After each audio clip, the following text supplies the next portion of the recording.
1차 세계대전이 시작이 됩니다. 1차 세계대전 이미 앞서 얘기했듯이 이 보스니아 일대 지역을 둘러싸고 오스트리아가 장악하게 되면서 원한을 가진 세르비아의 한 청년이 오스트리아 황태자 부부를 암살하게 되는 사라예보 사건. 요게 이제 원인이 됐고요. 그래서 오스트리아가 세르비아에게 선전포고를 했고 각각 이제 자신들의 동맹국, 자신과 친밀한 국가들에게 전쟁을 도와달라라고 요청을 하게 되면서 최종적으로 삼국 협상대, 삼국 동맹 세력 모두가 참전을 하게 되고, 내가 이제 이거를 이때부터는 협상국 세력, 동맹국 세력 이렇게 이제 부른다라고 얘기를 했어요. 그러면서 이제 전쟁이 흘러가는데 결국 삼국 협상, 삼국 동맹이 모두 참전하게 되면서 시작은 오스트리아와 세르비아로 이루어지게 됐지만 결국 이 전쟁은 독일과 영국 중심으로 진행이 되게 됩니다. 왜냐? 협상국에서 가장 이제 우두머리, 리더 역할을 했던 게 영국이고요. 동맹국에서는 독일이 그 역할을 했기 때문이죠. 근데 문제는 독일과 이 오스트리아의 위치를 보시면요. 이 독일과 오스트리아 위치가 이 프랑스, 러시아 사이에 낑겨 있잖아요. 그러니까 이 독일, 오스트리아 입장에서 이 전쟁이 좀 불리할 수도 있는 전쟁이에요, 실은. 왜냐하면 군대를 한쪽으로 쏠 수가 없고 이제 양 사이드로 나눠서 막아야 되는 거잖아요. 근데 여러분, 그 와중에도 지금 이 전쟁은 오스트리아가 먼저 시작을 했어요. 물론 일으킬 수밖에 없는 이유가 있기는 했지만 그 점에서 그만큼 이 전쟁은 독일이나 오스트리아 같은 나라가 굉장히 준비를 잘 해놨다 라고 볼 수도 있는 거고요. 그러니까 만반의 준비를 했기 때문에 자신 있게 전쟁을 시작을 한 거죠. 게다가 러시아는 추위 때문에 이 군대를 옮기고 하는 과정이 좀 오래 걸릴 거라고 독일이 이제 예상을 잡아요. 그래서 독일 입장에서는 우선 프랑스만 쥐어잡고 나면 영국은 떨어져 있으니까 이 전쟁이 빠르게 끝날 수 있을 거다. 이렇게 이제 예상을 하게 되고요. 그러면서 프랑스와 독일 사이에 서부전선이 생겨요. 여기서 이제 전쟁을 하게 되는데 생각보다 프랑스가 오래 버팁니다. 일단 프랑스도 또 복수의 준비를 해오고 있었기 때문에 상당히 이제 많이 버티는 모습을 보이게 되고요. 게다가 이 독일의 예상에 비해 러시아가 빨리 군대를 모집해서 도착을 하게 돼요. 그러면서 어쩔 수 없이 독일은 군대를 쪼개서 동부 지역도 방어를 해야 되는 이러한 구도가 만들어지게 되죠. 이걸 이제 각각 서부전선, 동부전선이라고 부르게 되는데요. 그래서 전쟁 초반에는 이제 만반의 준비를 한 만큼 독일을 중심으로 한 이 동맹국 세력에게 좀 유리한 흐름이 만들어지는 것처럼 보였습니다만 이제 아까도 말했지만 생각보다 프랑스가 잘 버텼고요. 군대도 금방 양쪽으로 쪼개지게 되고요. 뭔가 이러는 과정에서 결정적인 승리가 나타나질 않아요. 어느 한쪽 편에. 계속해서 공격과 방어를 주고받는 공방전이 이어지게 되고요. 특히 여기서 얘네가 예상치 못한 되게 큰 난관 중에 하나가 이제 양쪽 국가 모두 무기로 총을 쏘기 시작했다라는 거야. 총을 쏘기 시작하니까 이 옛날 같으면 돌격전이라고 해가지고 그냥 거침없이 와 하고 달려가는 방식의 전투 방식을 많이 했었는데 요걸 할 수가 없어요. 왜냐면 돌격전 와 하고 달려가면 뭐 어떻게 되겠습니까? 당장에 총 맞아 뒤지겠죠, 그죠? 이런 것들 때문에 결정적 승리가 나오기가 힘든 거야. 빨랑 저 고지를 점령을 해야 되는데 점령을 할 군대가 출동하기가 어려운 거야. 다 샷 맞아 죽어버리는데. 그러면서 전쟁이 장기화가 되는 거죠. 예상보다 전쟁의 기간이 너무너무 길어지기 시작해요. 그러면서 이 장기화를 어떻게든 빨리 마무리 짓길 원했던 각 국가들은 새로운 장기화된 그리고 돌격전이 어려운 이러한 전쟁에 대처해서 새로운 형식의 전쟁을 하게 되고요. 그래서 이전 전쟁과는 다른 특징들이 1차 세계대전에서 나타나게 되는데 요거는 조금 이따가 교과서를 가지고 정리를 할게요. 그래서 어쨌든 좀 독특한 특징으로 전쟁이 진행이 되고요. 그러면서 전쟁을 빨리 끝내려고 각 국가가 애를 쓰지만 이제 쉽지가 않습니다. 결국 여기에서 영국이 하나 꼼수를 쓰게 되는데요. 가만 보니까 이제 상대 동맹국 세력 중에 하나였던 이탈리아가 생각보다 전쟁 참여가 꼼지럭꼼지럭거려요. 실제로 약간 막 중립국 선언도 했다가 이탈리아가 좀 그런 모습들을 보이게 되거든요. 그래서 이탈리아는 그럼 왜 여기 팀에 가담을 했을까 원인 분석을 해보니까 이탈리아가 이제 독일, 오스트리아하고 편먹은 이유는 오스트리아한테 잘 보이고 싶어서였던 거야. 왜냐? 이때 이탈리아가 너무너무 가지고 싶었던 곳이 있거든요. 바로 앞에 통일 때 미처 가지지 못했던 이 미수복 지역 문제입니다. 이 지역 문제 때문에 이탈리아는 이제 오스트리아랑 잘해서 이 전쟁을 잘 마무리를 하면 미수복지를 이제 요청을 해보려고, 내가 널 도와줬잖아, 이러려고 이제 전쟁을 가담을 했는데, 이탈리아도 약간 의심스러운 거지. 과연 이 전쟁에서 이긴다고 오스트리아가 땅을 떼줄까? 이 전쟁은 정말 우리 이탈리아가 이길 수 있는 걸까? 뭐 이 기타 등등 여러 가지로 이제 고민이 많다 보니까 약간 왔다 갔다 하는 게 영국 눈에 보인 거예요. 그래서 영국이 몰래 이제 이탈리아에 외교적으로 접근을 해서, 네가 만약에 우리 편을 들면 우리가 미수복 지역 찾아줄게, 오스트리아한테서 뺏어줄게, 이제 대가를 딜을 하게 되고요. 결국 이탈리아는 그 딜을 받아들여서 밀약이라고 많이 하죠. 비밀 조약을 체결하게 됩니다. 이게 1915년에 나타난 일이었고요. 자, 그러면서 이때부터 이탈리아는 동맹국 세력이 아닌 협상국 세력이에요. 그러면서 이제 전쟁 좀 무게 추가, 동맹국에게 불리해지는 상황이 만들어지게 되죠. 자, 그러면서 동맹국이 아씨 하고 이제 열이 받아 있는 상황에서 결국 독일은 이제 이러한 문제를 해결하기 위해서 뭔가 좀 획기적인 전략을 수립을 하게 돼요. 근데 가만 보니까 결국에는 이제 이 협상국 세력을 이기려면 영국을 제압하는 게 독일 입장에서는 되게 중요하다고 생각을 하거든요.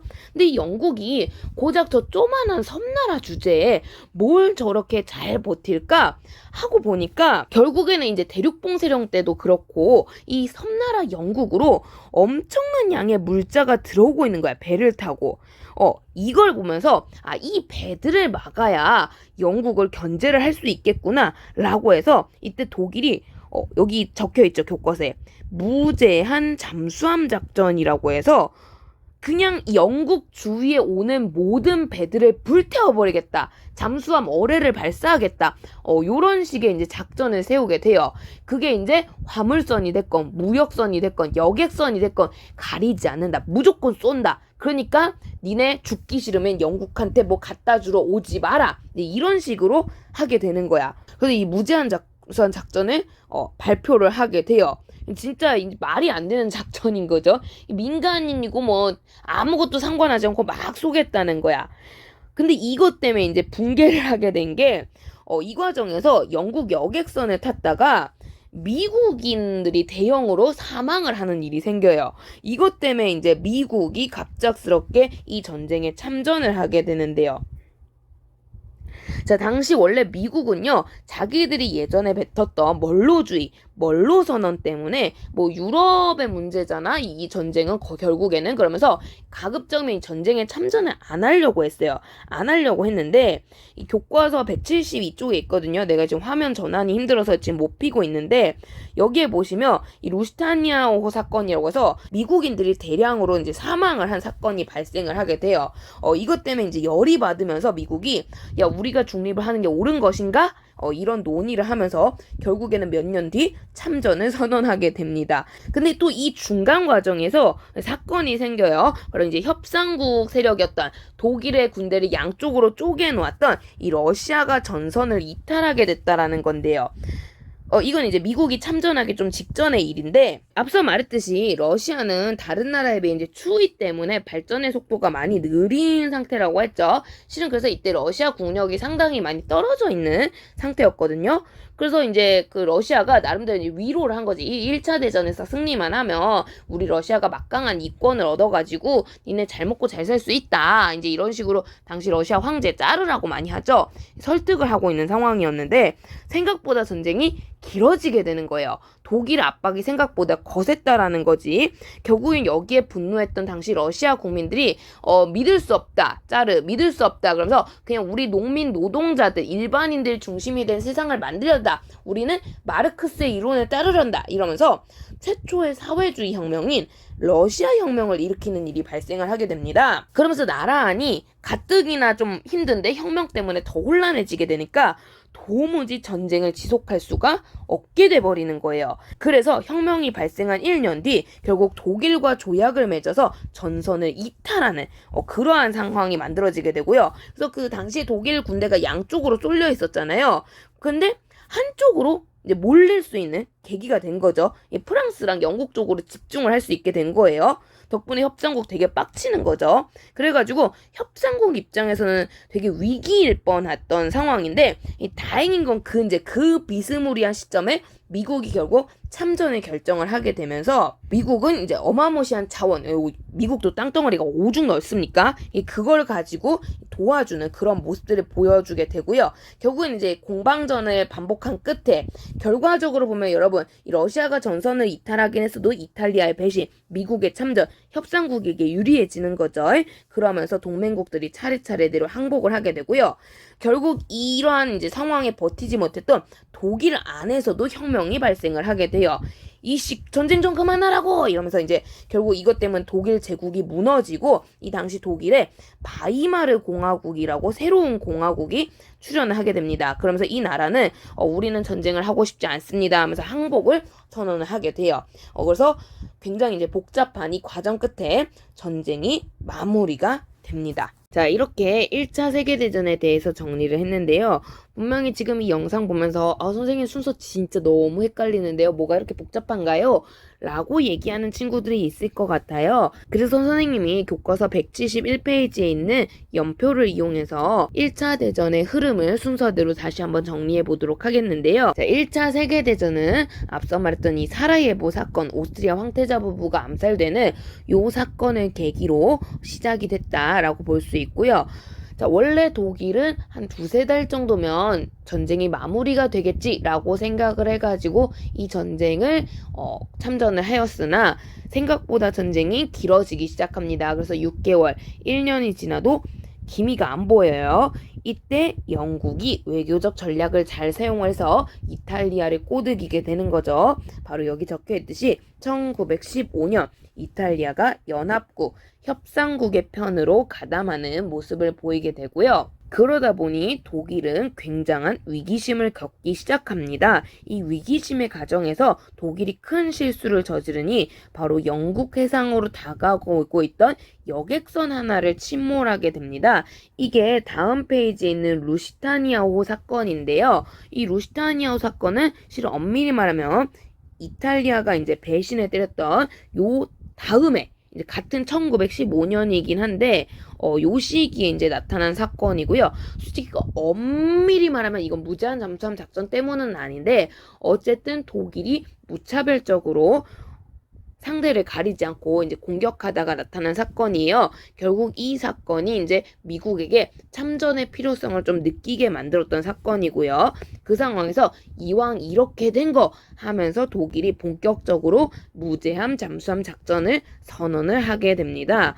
근데 이 타이밍에 참 운이 좋게도 러시아 혁명이 발생을 하게 되고 러시아가 제대로 전쟁에 참여를 하기가 어려워져요. 그래서 독일이 한숨 돌리나 싶었는데 미국이 이때 참전을 선언을 하게 되는 거죠. 그래서 독일이 또 위기심을 겪다가 러시아가 다행히 독일과 강화 조약을 맺었네요. 그래서 좀 해볼 만한 전쟁일까 하고 버텼으나 결국 뒤늦게 참여한 미국의 활약에 의해서 1차 세계대전은 종전이 됩니다. 그래서 요 전후 있잖아요. 1915년에서 18년 사이 여기가 조금 많이 복잡하거든요. 요거 체크하시면 좋겠고요. 참고로 일단 제1차 세계대전을 종전할 때 그 독일은 처음에 전쟁을 시작하던 독일하고 달라요. 처음에 전쟁을 시작할 때의 독일은 우리 앞서 배웠던 독일 통일 이후 그 비렐름 1세가 즉위해서 만들어진 독일 제국이고요. 그리고 1918년 요 종전 직전에 독일에서 혁명이 발생을 하게 됩니다. 이 독일 혁명으로 바이마르 공화국이라고 불리는 국가가 등장을 하게 돼요. 그냥 우리는 이걸 통칭 독일이라고 부르는 거고요. 얘가 항복을 선언하게 됩니다. 그러면서 전쟁이 마무리가 됐다라는 거 보시면 되겠고요. 연표에 없는 이 1915년 이탈리아의 배신이라든가 아까 얘기했던 그 배침몰한 거 요 두 개는 요 사이에 끼겨주시면 되겠고요. 그리고 1918년 강화조약과 1차 세계대전 종결 사이에 독일혁명 요렇게 연표를 넣어주시면 순서 보실 때 더 좋을 것 같다라고 생각이 듭니다.